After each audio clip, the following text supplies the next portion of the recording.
This is my Sega Dreamcast. It was the last Sega console ever. A lot of fond memories with it. It had a controller with a cord on the bottom that stretches out in a weird way. Here is my original Xbox shined to a glossy black sheen.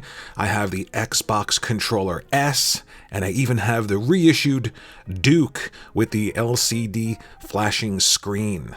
Here is my Sega Master System. It had a diagram on the front showing you where the power was. Next to it is my Sega Genesis or Mega Drive. Blast processing was real. I'm telling you, you could feel it with this system. And next to that, the baby that Nintendo and Panasonic birthed was the PlayStation 1, the original, and it is just one of those great systems that introduced 3D gaming to the masses. Next to that, I have one of my favorite consoles of all time, the Nintendo GameCube, which has arguably one of the best controllers ever, and, in my opinion, one of the best gaming first-party libraries ever. And this is a game called Beyond Oasis. Why am I showing you all of these things? What do all of these things have in common? Well, all of them had great games, all of them had great experiences, and none of them offered achievements or trophies. Good old achievements and trophies. One day, developers were just sitting around trying to think up ways to keep gamers playing their games longer, and voila! Before we begin, let me get my credentials out of the way. Pick a system from 1970 on, and I've had it, played it, and beat many games on it. I sort of look at trophies and achievements the way I look at the high score in the arcade. Sure, everyone wanted to get their name at the top, but ultimately, everyone played the games too. Some did better, some did worse, but everyone played those games. The idea that an arbitrary score or number has meaning beyond one that may represent enjoyment that you, the individual, have is a bit strange, and one that I think probably got way overblown in the age of social media and status markers. See, most of the people I know have been playing video games since before most of the people I see on social media were born. Let's look at, say, me. From the Atari to the ColecoVision, the Jaguar, and Intellivision, I've played so many games over the years that have all given me countless hours of joy, not to mention a lived experience in the medium from its inception. To say that all that doesn't count because someone may have more numbers than me is a bit, well, odd. Now, cool your jets. I'm not saying they aren't something you can enjoy going after or collecting, as it were. If you find enjoyment in them, by all means, enjoy.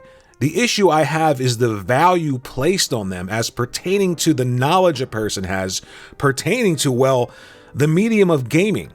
Having 100 platinum trophies is great, but if you don't know who Ralph Baer is or what the brown box was, I'd say your credentials are a bit lacking. Now, simply knowing things about old people and systems isn't always a great way to prove anything either. The moral here is that, well, gaming knowledge and experiences actually playing games can't be quantified by an arbitrary score. It can only be expressed through communication on the topic at hand. I've spoken to people with more achievements and trophies than you can imagine that didn't know what the gaming crash was. I've also spoken to people my age that don't have any platinum trophies at all that were in line at Woolworth's department store to pick up their launch day Atari 2600s. One seems more valuable in terms of experience and knowledge. Ultimately, going after achievements and trophies is fine and fun and should bring you joy, but they should never make you feel somehow superior to any other gamers out there. Like the saying goes, there's always a bigger fish, and they've probably been swimming much longer than you. Think about this. Back in the day, if you played a game to completion or did something in them, you got stuff, costumes, secrets, infinite ammo. Remember that one?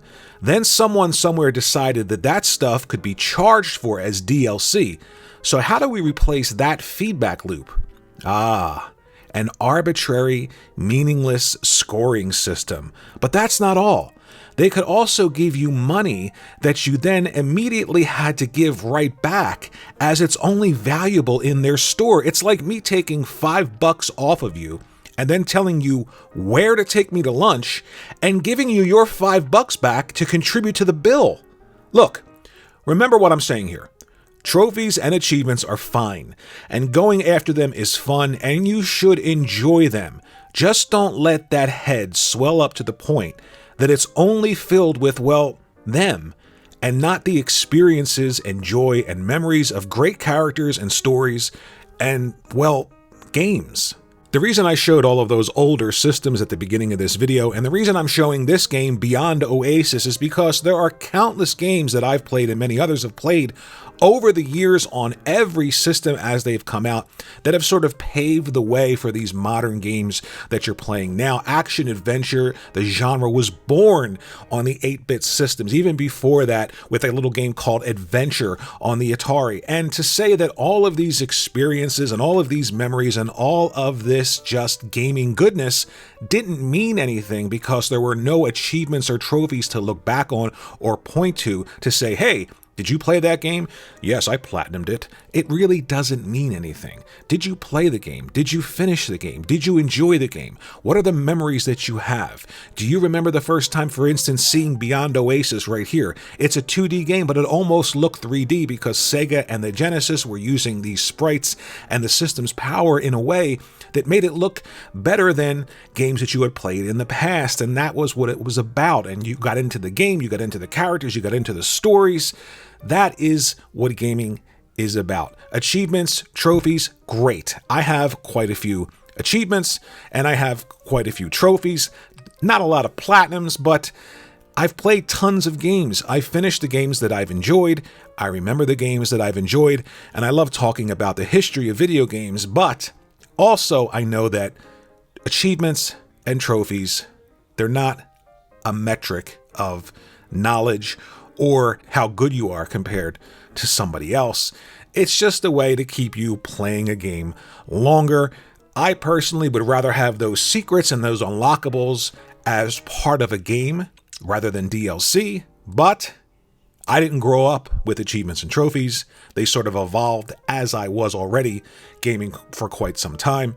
But I'm interested to know, do you think that they are ultimately the most important thing when it comes to gaming in this century, when it comes to social media and the status of who knows what about video games? I think it's kind of strange, but it could be because I'm just old. Maybe I didn't grow up with this stuff. Maybe you think it's ultimately the most important thing. To me, if you don't know who, again, I'm going to bring up Ralph Baer.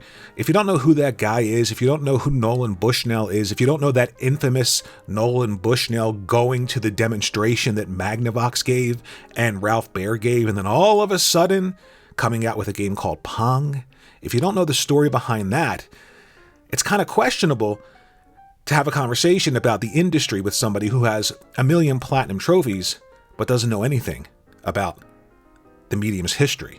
Let me know what you think there in the comments section below. Again, as everyone else does, this is the part where I say like, subscribe, blah, blah, blah, blah, blah. You know what to do if you want to do it. I'd love it. Sitting at 499 subscribers. Just one more, folks. Just one of you. Please. Thanks for watching the video, and I'll see you in the next one.